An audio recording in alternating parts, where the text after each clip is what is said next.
A-level students have been getting the emails they've been waiting for to find out whether they've got into university. Figures just released from UCAS show a record number of 18-year-olds have been accepted at university this year, nearly 263,000 of them, an increase of 3% compared to last year. But is the stress of the results and the debt from the course worth it? The government wants to get more young people into technical education to value the hard hat as much as the graduation cap. We can speak now to the Skills Minister, Jacqui Smith. Jacqui, morning to you. Good morning, Stig. Lots of students picking up very good A-level results today, so well done to them. But here's a question for you. Has the gloss come off university education in recent years? Well, look, as you say, massive congratulations to those people getting their results today in A-levels, in T-levels, in vocational qualifications as well, because those open up doors to the future for those young people. And it may well be that university is the appropriate route for them, and it's really good news that there are more acceptances for young people into our world-leading higher education system. But it may well be that actually a better route for those young people is to do apprenticeships, quite often also going through university to do them, but working alongside that, or even to go into employment with training alongside it. The key point is that everybody has the opportunity to do what will most build on their strengths. Look, our higher education system remains a really important way for people to go through that academic route, and by the way, to get the sorts of skills the economy needs as well, because I think we're seeing big increases in the numbers of young people going to higher education to do engineering and technology, for example, skills that we need in our economy. But whatever route you take, my job, the government's job, is to make sure that you have the very highest quality, both teaching and qualifications, to help you to get to where you want to get to. Your old government, you were part of the Blair government, said 50% of students should go to higher education. That was an aspiration which was indeed hit. Was that wrong? Was it wrong to say we want to get 50%? No, it wasn't. And what we're now saying is that actually we need 2/3 of young people to be getting qualifications of level 4 and above. And quite a few of those will be actually through universities, not always through a degree. For example, we should have more young people who are getting what we call higher technical qualifications. Level 4 and 5 used to be HNCs and HNDs. But we also need more young people to be able to take that apprenticeship route as well. And one of the things that we've seen, sadly, over recent years has been a big fall in the numbers of young people who've been able to start apprenticeships. And that's why we're absolutely determined to shift the system so that it does provide more opportunities for young people to take that. So can you answer a simple question on this point? Because I understand what you're saying, I think. Do you want fewer people to go to university or more people to go to university? I want more people to go to university. I want more people to do apprenticeships.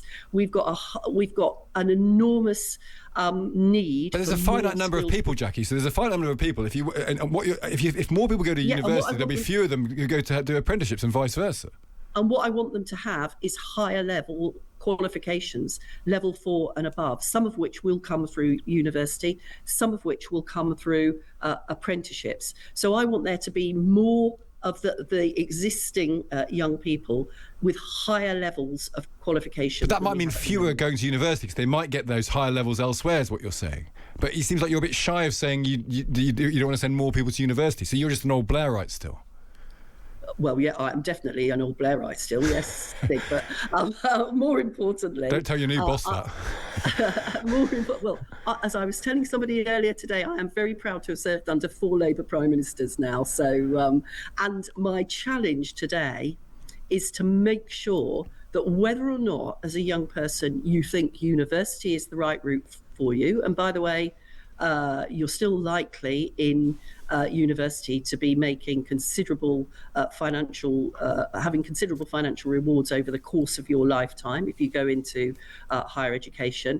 But I also want there to be routes through apprenticeships, and in fact for technical education to start earlier for young people as well. But you're having your cake and eating it here, Jacqui, aren't you? Saying you want everyone to be everything. You know, everyone should go to university, everyone should be an apprentice, everyone should get technical education. You can't have everything for everybody. No, I didn't.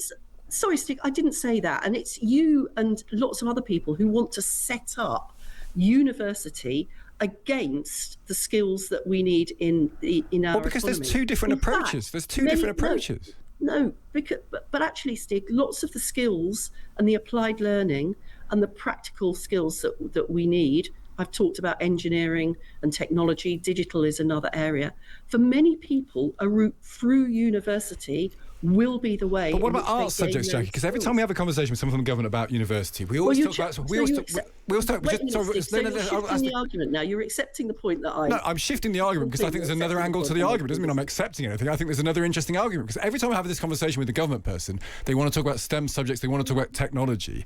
Where does that leave arts people? Where does that leave doing English or history? Subjects where you can't immediately leap on some confected notion of what a job is going to exist in 5 years' time, not that anyone knows that. Is that useless? Is that becoming more useless? Is that something that we need to start reflecting on? Maybe we need a change. Maybe go for 3 years to study history isn't a good value anymore. Well, it depends if that's what you're interested in, Stig. Look, I think people should go to university with a clear understanding of where the courses that they are studying are likely to lead them. That's why we've published information about that relatively recently. There will be people for whom history is their passion, they're really good at it. Of course, we should make sure in our world-class higher education system that there are the opportunities for people to study that route if that's what they want to do. Is it good value for them doing that?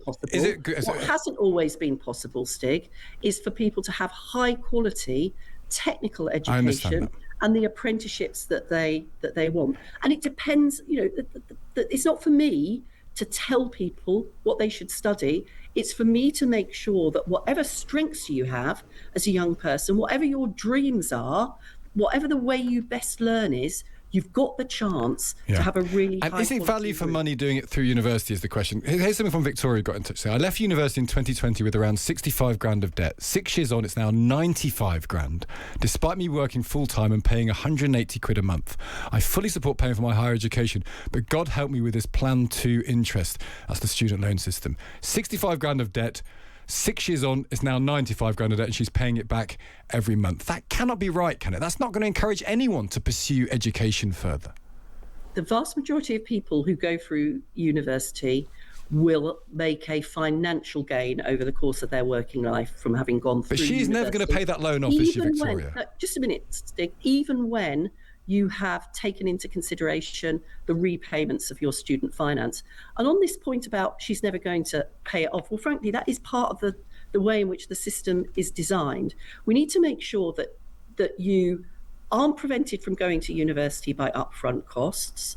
We do that through a student loan system. We will be reintroducing maintenance grants in 2028 for lower income students on particular courses. But we need to make sure that you're not put off upfront. You take out a loan, your repayment is only based on how much you earn. So if you're not earning much money, you won't be paying back anything in terms of repayment. Her debt has grown 30 grand in 6 years. And you need to make sure, and when you get to the end of the repayment period, that debt will be written off. So for a third of that debt, it won't be repaid. That's an investment that the government makes in higher education and in young people whose choice is to go through higher education. You used to be Home Secretary, Jacqui Smith. Can I ask you a Home Secretary-esque question before you go? Times Radio probably has more than its fair share of middle-class listeners, fair to say. Do you think they need to accept that the placement of asylum seekers will in the future have to be more fairly shared across the country? So more asylum seeker housing in middle-class areas. That's been one of the stories of the week. Do you think that's just a fairness, everyone bearing the burden together? No, I think what we need to achieve, which is what the government is doing, is to recognise people's concerns around the use of hotels for asylum seekers and to close them. And that's what we've committed to do. And we've made more progress on that this year. It's also, therefore, to find other ways in which we can accommodate asylum seekers. That's why we're looking at military bases, for example, as a way of doing that.